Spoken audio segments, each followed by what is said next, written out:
Angela here from North American Traffic. Today I want to show you how easy it is to use our automated flagger assistance devices using our handheld remote in a manual mode. So the one closest to me is set as the primary unit. The one furthest from me is the secondary unit.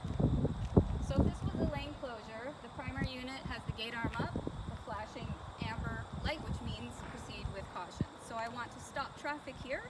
On the handheld remote, I'll press the red button.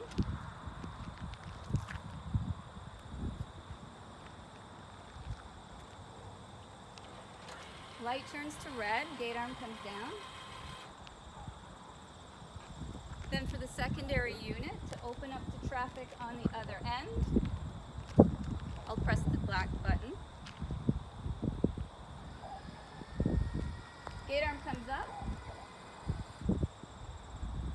I know the light on the other side is a flashing amber because the backlight is flashing. So that tells workers in the middle of the zone what color the light is.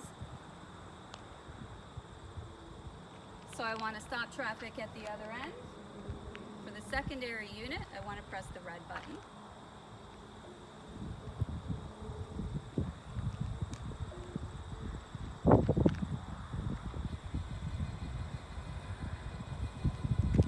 Light is red, and I know that because the backlight is a solid amber.